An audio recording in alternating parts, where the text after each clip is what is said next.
ಗುರುಭ್ಯೋ ನಮಃ. ಶ್ರೀಮಾತ್ರೇ ನಮಃ. ಪರಮೇಶ್ವರಿಯನ್ನ ತಿಳಿಯಬೇಕಾದರೆ ಪರಮೇಶ್ವರನ ಕುರಿತು ಸ್ಪಷ್ಟವಾದ ನಿಲುವನ್ನು ಹೊಂದಿರಬೇಕು. ಹಾಗೂ ಆ ಪರಮೇಶ್ವರನ ನಿವಾಸವಾದ ಮಹಾಕೈಲಾಸವನ್ನ ಸ್ವಲ್ಪವಾದ ಅರ್ಥ ಮಾಡಿಕೊಳ್ಬೇಕಾಗತ್ತೆ.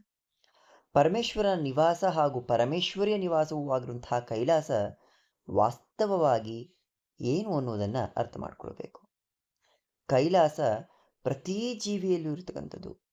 ಯಾವ ಕೈಲಾಸದಲ್ಲಿ ವೈರತ್ವವೇ ಇಲ್ಲವೋ, ಅಂದರೆ ಪರಮೇಶ್ವರನ ವಾಹನ ನಂದಿ ಹಾಗೂ ಮಹಾದೇವಿಯ ವಾಹನ ಸಿಂಹ, ಗಣಪತಿಯ ವಾಹನ ಮೂಷಿಕ ಹಾಗೂ ಸುಬ್ರಹ್ಮಣ್ಯನ ವಾಹನ ನವಿಲು, ಒಂದೊಂದಕ್ಕೊಂದು ವೈರತ್ವವೇ ಇರುವಂತಹ ಪ್ರಾಣಿಗಳು. ಆದರೆ ಕೈಲಾಸ ಪರ್ವತದಲ್ಲಿ ಯಾವುದೇ ವೈರತ್ವವಿಲ್ಲದೆ ಎಲ್ಲವೂ ಒಟ್ಟಾಗಿ ಬದುಕುವ ಆ ಪರಿಯನ್ನ ನಾವು ನೋಡುವಾಗ ಆ ತತ್ವವನ್ನು ನಾವು ಅಳವಡಿಸಿಕೊಳ್ಬೇಕಾಗತ್ತೆ.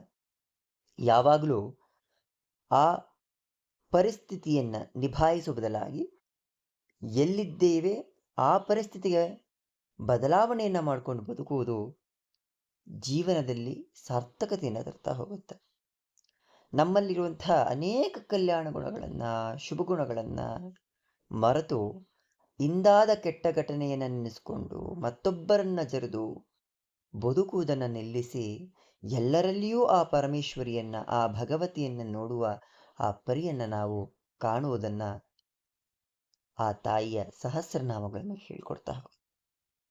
ಆಧ್ಯಾತ್ಮದ ಸಾಧನೆಯ ಗುರಿ ಮಹಾಕೈವಲ್ಯವನ್ನ ಹೊಂದುವುದು. ಆ ಮಹಾಕೈವಲ್ಯವನ್ನು ಹೊಂದಬೇಕಾದ್ರೆ ನಮ್ಮ ಮನಸ್ಸಿನ ಸ್ಥಿತಿ ಬದಲಾಗಿರಬೇಕು. ನಂಬಿಕೆ, ಭಕ್ತಿ ಹಾಗೂ ವಿಶ್ವಾಸ ಆಧ್ಯಾತ್ಮದಲ್ಲಿ ಅತಿ ದೊಡ್ಡ ಯಶಸ್ಸನ್ನು ತಂದುಕೊಡ್ತಾ ಹೋಗುತ್ತೆ. ಎಲ್ಲಿಯವರೆಗೂ ನಮಗೆ ನಮ್ಮ ಮೇಲೆ ವಿಶ್ವಾಸವಿರೋದಿಲ್ವೋ, ಎಲ್ಲಿಯವರೆಗೂ ನಮಗೆ ನಾವು ಮಾಡಬಹುದು ಅನ್ನುವುದು ಬರೋದಿಲ್ವೋ, ಮತ್ತೊಬ್ಬರ ಮೇಲೆ ನಾವು ಅವಲಂಬಿತರಾಗಿರ್ತೇವೋ, ಅಲ್ಲಿಯವರೆಗೂ ಕೂಡ ನಾವೇನನ್ನೂ ಮಾಡೋಕ್ಕೆ ಸಾಧ್ಯ ಇಲ್ಲ. ಕೈಲಾಸ ನಿಲಯವನ್ನ, ಆ ಕುಟುಂಬವನ್ನ ಅರ್ಥ ಮಾಡಿಕೊಳ್ಬೇಕು ಅನ್ನುವಾಗ ನಾವು ನೋಡಬೇಕಾದದ್ದು ಆಂತರ್ಯದಿಂದ. ಪರಮೇಶ್ವರಿ ಎಂದೂ ಪರಮೇಶ್ವರನನ್ನ ನೀನು ಹೀಗೆ ಬದುಕಬೇಕು ಅನ್ನೋದನ್ನ ಹೇಳ್ಕೊಡ್ಲೇ ಇಲ್ಲ, ನೀವು ಹೀಗೆ ಬದಲಾಗಿ ಅನ್ನೋದನ್ನ ಹೇಳಲಿಲ್ಲ. ಹಾಗೂ ಪರಮೇಶ್ವರ ಎಂದೂ ಕೂಡ ನೀನು ಹೀಗೆ ಇರಬೇಕು, ಹೀಗೆ ಬದುಕಬೇಕು ಅನ್ನೋದನ್ನ ಹೇಳಲಿಲ್ಲ. ಅವರಿಬ್ಬರು ಯಥಾಸ್ಥಿತಿಯನ್ನ ಅರ್ಥ ಮಾಡಿಕೊಂಡ್ರು. ಹೇಗೆ ನಾವು ಒಬ್ಬರನ್ನ ಇಷ್ಟಪಡ್ತೀವಿ, ಅವರಲ್ಲಿ ಬದಲಾವಣೆಯನ್ನು ತರುವ ಬದಲಾಗಿ ಯಥಾಸ್ಥಿತಿಯಲ್ಲಿ ಅವರನ್ನು ಒಪ್ಕೊಂಡಾಗ ಅವರು ನಮಗೆ ಎಲ್ಲವನ್ನೂ ಅವರಿಂದ ಬಯಸ್ತಾ ಹೋಗಬಹುದು. ಹೀಗೆ ಇರೋದು ತಪ್ಪು, ಹೀಗೆ ಬದಲಾಗಬೇಕು, ಹಾಗಿರ್ಬೇಕಿತ್ತು, ಹಿಂಗಿರ್ಬೇಕಿತ್ತು ಅನ್ನೋ ಬದಲಾಗಿ ಹೇಗಿದ್ದಾರೋ ಹಾಗೆಯೇ ನಾವು ಸ್ವೀಕಾರ ಮಾಡ್ತಾ ಹೋದಾಗ ಸಂಬಂಧಗಳು ಹಾಳಾಗೋದೇ ಇಲ್ಲ. ಬಹುತೇಕ ಇಂದು ಸಂಬಂಧಗಳು ಯಾಕೆ ಹಾಳಾಗ್ತಾ ಇದೆ ಅಂದರೆ ಮತ್ತೊಬ್ಬರ ಹಾಗೆ ಇನ್ನೊಬ್ಬರು ಇಲ್ಲ ಅನ್ನುವ ಕಾರಣಕ್ಕೆ ಹಾಳಾಗ್ತಾ ಇದೆ. ಪರಮೇಶ್ವರ ಹಾಗೂ ಪರಮೇಶ್ವರಿಯಿಂದ ಕಲಿಬೇಕಾದದ್ದು ಹೇಗಿದ್ದಾರೋ ಹಾಗೆ ಒಪ್ಪಿಕೊಳ್ಳುವಂತಹ ಸ್ಥಿತಿಯನ್ನ. ಶ್ರೀಮತ್ ಸಿಂಹಾಸನೇಶ್ವರಿಯಾಗಿ ಮಹಾರಾಜ್ಞಿಯಾಗಿರುವಂತಹ ಜಗನ್ಮಾತೆ ಸರ್ವಾಲಂಕಾರ ಭೂಷಿತೆ, ಸರ್ವ ಆಭರಣಗಳನ್ನು ಧರಿಸುವಂತಹ ಮಹಾ ಜಗನ್ಮಾತೆ. ಪರಮೇಶ್ವರ ಎಲ್ಲವನ್ನೂ ತ್ಯಜಿಸಿ ವೈರಕ್ತ್ಯ ಮೂರ್ತಿಯಾಗಿ ಯಾವುದೂ ಬೇಡ ಅನ್ನುವ ಆ ಮಹಾದಿಗಂಬರನಾಗಿ ಇದ್ದರೂ ಪರಮೇಶ್ವರಿ ಎಂದೂ ಕೂಡ ಅವನನ್ನು ಒತ್ತಾಯಿಸಲೇ ಇಲ್ಲ. ಚಂದ್ರಶೇಖರನಾಗಿ ಬಂದಂತಹ ಮಹಾದೇವನನ್ನ ಸರ್ವಾಲಂಕಾರ ಭೂಷಣವಾಗಿ ನೋಡಬಹುದು. ಆದರೆ ಸತಿಪತಿಗಳಾಗಿದ್ದಾಗ ಅವರ ಮಧ್ಯೆ ಅನೇಕ ಭಿನ್ನಾಭಿಪ್ರಾಯ ಬಂದರೂ ಕೂಡ ಅವರು ಒಬ್ಬರನ್ನು ಬಿಟ್ಟು ಮತ್ತೊಬ್ಬರು ಇರೋಕ್ಕೆ ಸಾಧ್ಯವೇ ಇಲ್ಲ. ಎಷ್ಟೇ ಜನ್ಮಗಳು ಬಂದರೂ ಪರಮೇಶ್ವರಿಯನ್ನ ಪರಮೇಶ್ವರನೇ ವಿವಾಹವಾಗೋದು. ಹಾಗೂ ಆ ಪರಮೇಶ್ವರ ತತ್ವ ಎಲ್ಲಿದೆಯೋ ಅಲ್ಲಿ ಆ ಪರಮೇಶ್ವರಿ ಯಾವಾಗಲೂ ಸದಾ ನೆಲೆಸಿರ್ತಾಳೆ. ನಾವು ತಿಳಿದುಕೊಳ್ಳಬೇಕಾದದ್ದು ಆಂತರ್ಯವಾಗಿ ಗೂಢಾರ್ಥಗಳನ್ನು ಸಾಧಾರಣವಾಗಿ ನೋಡುವ ಎಲ್ಲವೂ ಒಂದೇ ಅರ್ಥದಲ್ಲಿ ಭಾಸವಾಗುವುದಿಲ್ಲ. ಜಗನ್ಮಾತೆಯನ್ನ ಅರ್ಥ ಮಾಡಿಕೊಳ್ಬೇಕು ಅನ್ನೋದಕ್ಕೆ ಹೋಗುವ ಮೊದಲು ಆ ಪರಮೇಶ್ವರನ ತತ್ವವನ್ನು ತಿಳ್ಕೊಳ್ತಾ ಹೋಗಬೇಕು. ಪರಮೇಶ್ವರಿ ಸ್ವಯಂ ಪ್ರಕೃತಿ.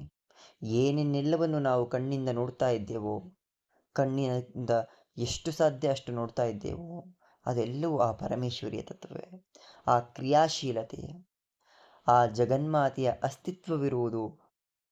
ಹಾಗಾಗಿ ಅವಳ ಅಸ್ತಿತ್ವವೇ ಇಲ್ಲ ಅನ್ನುವಾಗ ಅದು ಜಡವಸ್ತು ಆಗ್ಬಿಡತ್ತೆ, ನಿಶ್ಚಲವಾಗತ್ತೆ, ಶವಸ್ವರೂಪವಾಗುತ್ತೆ. ಪರಮೇಶ್ವರನು ಎಲ್ಲಿಯವರೆಗೂ ಪರಮೇಶ್ವರಿಯೊಟ್ಟಿಗೆ ಇರ್ತಾನೋ ಅಲ್ಲಿವರೆಗೂ ಆತ ಪರಮಶಿವನಾಗಿರ್ತಾನೆ. ಅವಳೊಮ್ಮೆ ಸರಿದರೂ ಕೂಡ ಆತ ಶವಕ್ಕೆ ಸಮಾನವಾಗಿ ಹೋಗ್ತಾನೆ. ಯಾಕಂದ್ರೆ ಆ ಚೈತನ್ಯಶೀಲತೆ ಇರೋದು ಪರಮೇಶ್ವರಿಯಲ್ಲಿ. ಪುರುಷ ಹಾಗೂ ಪ್ರಕೃತಿಯ ಸಮಾಗಮ ಎಲ್ಲಿಯವರೆಗೂ ಇರುತ್ತೋ ಅಲ್ಲಿಯವರೆಗೂ ಸೃಷ್ಟಿ ಕಾರ್ಯ ನಡೀತಾ ಹೋಗ್ತದೆ. ಇಡೀ ಸಮಸ್ತ ಸೃಷ್ಟಿಗೆ ಪಾರ್ವತೀ ಪರಮೇಶ್ವರರೇ ತಂದೆ ತಾಯಿ. ಅವರಿಬ್ಬರಿಲ್ಲದೆ ಈ ಜಗತ್ತಿನ ಅಣುವೂ ಕೂಡ ಚೈತನ್ಯಶೀಲವಿಲ್ಲದೆ, ಕ್ರಿಯಾಶೀಲತೆ ಇಲ್ಲದೆ ಜಡವಸ್ತುವಿನ ಹಾಗೆ ಬಿದ್ದಿವೆ. ಮೋಕ್ಷ ಪ್ರಾಪ್ತಿ ಅಥವಾ ಕೈವಲ್ಯ ಸಿದ್ಧಿ ಅನ್ನೋದು ಒಂದು ದಿನದ್ದೋ 2 ದಿನದ್ದೋ ಅಲ್ಲ. ಎಲ್ಲಿಯವರೆಗೂ ನಮಗೆ ಭಗವಂತನ ತತ್ವ ಅರ್ಥವಾಗುವುದಿಲ್ವೋ ಅಲ್ಲಿಯವರೆಗೂ ನಾವು ಮಹಾಮಾಯೆಯ ಸುಳಿಯಲ್ಲಿ ಸಿಕ್ಕಾಕೊಂಡಿರ್ತೇವೆ, ಸಂಸಾರದ ಬಂಧನಗಳಲ್ಲಿ ಸಿಕ್ಕಾಕೊಂಡಿರ್ತೇವೆ. ಸಂಸಾರಕ್ಕೆ ಅಂಟಿಯೂ ಅಂಟದಂತಿರುವುದನ್ನ ಪರಮೇಶ್ವರನನ್ನು ನೋಡಿ ಕಲಿಯಬೇಕಾಗತ್ತೆ. ಅವನದ್ದೂ ಮಹಾಕುಟುಂಬವೇ, ಆದರೆ ಎಲ್ಲವನ್ನ ಬಿಟ್ಟ ವೈರಾಗ್ಯ ಮೂರ್ತಿ ಅಂತ ಕೂತ್ಕೊಂಡಿರ್ತಾನೆ. ಪರಮೇಶ್ವರಿ ಇಡೀ ಜಗತ್ತನ್ನು ನಿರ್ವಹಿಸುವಾಗ ತನ್ನ ಸಂಸಾರವಾಗಿ ಇಡೀ ಪ್ರಪಂಚದ ಎಲ್ಲ ಅಣುಜೀವಿಗಳಿಗೂ ಕೂಡ ನೋಡ್ಕೊಳ್ತಾ ಇರ್ತಾಳೆ. ಆದರೂ ಕೂಡ ಆ ತಾಯಿ ಎಂದಿಗೂ ತನ್ನ ಕರ್ತವ್ಯವನ್ನು ಮರೆಯೋದೇ ಇಲ್ಲ. ಅವಳನ್ನು ನಮಿಸಲಿ, ಅವಳನ್ನು ನಮಿಸದೇ ಇರಲಿ, ಅವಳನ್ನು ಪ್ರಾರ್ಥನೆ ಮಾಡಲಿ, ಸ್ತುತಿಸದೇ ಇರಲಿ, ಅವಳ ಭಕ್ತನಾಗಿರಲಿ ಅಥವಾ ಅವಳ ಭಕ್ತನಲ್ಲದೇ ಇರಲಿ, ಯಾರನ್ನೂ ಭೇದ ಮಾಡೋದಿಲ್ಲ. ಆ ಭೇದ ಮಾಡದ ಮನಸ್ಥಿತಿಯಲ್ಲಿ ನಾವು ಬಂದಾಗ ಆ ಪರಮೇಶ್ವರನ ತತ್ವ, ಪರಮೇಶ್ವರಿಯ ತತ್ವ ನಮ್ಮ ಜೀವನವನ್ನು ಬದಲಾಯಿಸ್ತಾ ಹೋಗುತ್ತೆ. ಪರಮೇಶ್ವರನನ್ನ ತಿಳಿಯಬೇಕು ಅನ್ನುವಾಗ ನಾವು ಪರಮೇಶ್ವರಿಯನ್ನು ಅರ್ಥ ಮಾಡ್ಕೊಳ್ಬೇಕು. ಪರಮೇಶ್ವರಿಯನ್ನ ತಿಳಿಬೇಕು ಅನ್ನುವಾಗ ಪರಮೇಶ್ವರನ ತಿಳಿತಾ ಹೋಗ್ಬೇಕು. ಶಿವನಿಲ್ಲದೆ ಶಕ್ತಿ ಇಲ್ಲ, ಶಕ್ತಿ ಇಲ್ಲದೆ ಶಿವನಿಲ್ಲ. ಶಿವಶಕ್ತಿಯರನ್ನ ಅರ್ಥ ಮಾಡಿಕೊಳ್ಳದ ಹೊರತಾಗಿ ಬ್ರಹ್ಮಜ್ಞಾನ ಲಭಿಸೋದೇ ಇಲ್ಲ. ಎಲ್ಲಿಯವರೆಗೂ ಬ್ರಹ್ಮಜ್ಞಾನ ಲಭಿಸೋದಿಲ್ವೋ ಆ ಬ್ರಹ್ಮಜ್ಞಾನಕ್ಕಾಗಿ ನಾವು ಹುಡುಕಾಟ ಮಾಡೋದಿಲ್ವೋ ಅಜ್ಞಾನಿಗಳಂತೆ ವಿಷಯ ವಸ್ತುಗಳಲ್ಲಿ ನಾವು ಒತ್ತಾಡ್ತಾ ಹೋಗ್ತೇವೆ. ಚಿಕ್ಕ ಚಿಕ್ಕ ವಿಷಯಗಳಿಗೂ ಕೋಪವನ್ನು ಮಾಡ್ಕೊಳ್ತಾ, ದ್ವೇಷವನ್ನು ಮಾಡ್ತಾ, ರಾಗದ್ವೇಷಗಳಲ್ಲಿ ಮುಳುಗಿ ಹೋಗಿರ್ತೇವೆ. ಯಾವಾಗ ಇಡೀ ಜಗತ್ತು ಆ ಭಗವತಿಯ ಸ್ವರೂಪ ಅನ್ನೋದು ಭಾಸವಾಗುತ್ತೆ, ತಪ್ಪುಗಳಲ್ಲೂ ಕೂಡ ಒಳ್ಳೆಯದೇ ಕಾಣಿಸ್ತಾ ಹೋಗುತ್ತೆ. ಪ್ರತಿಯೊಂದು ಜೀವಿಗಳಲ್ಲಿಯೂ ಕೂಡ ಆ ಪರಮೇಶ್ವರಿಯ ಸಾನ್ನಿಧ್ಯ ಕಾಣಿಸ್ತಾ ಹೋಗುತ್ತೆ. ಆ ಸಾನ್ನಿಧ್ಯ ಕಾಣಿಸುವಾಗ ನಮ್ಮ ಮನಸ್ಸು ನಿಶ್ಚಲವಾಗಿ, ಶುದ್ಧವಾಗಿ ಪರಮಾನಂದವನ್ನು ಅನುಭವಿಸ್ತಾ ಇರುತ್ತೆ. ಆ ಪರಮಾನಂದ ಸ್ಥಿತಿಯನ್ನ, ಕೈವಲ್ಯ ಜ್ಞಾನವನ್ನ ಹೊಂದಬೇಕು ಅನ್ನುವಾಗ ಆಂತರ್ಯದಿಂದ ಬದಲಾವಣೆ ಹೊತ್ತಾ ಹೋಗ್ಬೇಕು. ಬಾಹ್ಯಮುಖವಾದ ಪೂಜೆಗಿಂತ ಅಂತರ್ಮುಖವಾದ ಪೂಜೆಯನ್ನು ಮಾಡೋದನ್ನ ಅಭ್ಯಾಸ ಮಾಡ್ಕೊಳ್ತಾ ಹೋಗಬೇಕು. ಶ್ರೀವಿದ್ಯೆಯ ಮೂಲ ತತ್ವವೇ ಅದು. ಅಂತರ್ಮುಖವಾಗಿ ಅಂತರ್ಮುಖಿಯಾಗಿ ಆ ಭಗವತಿಯನ್ನ ಕಾಣೋದು. ಶ್ರೀಮಾತ್ರೇ ನಮಃ.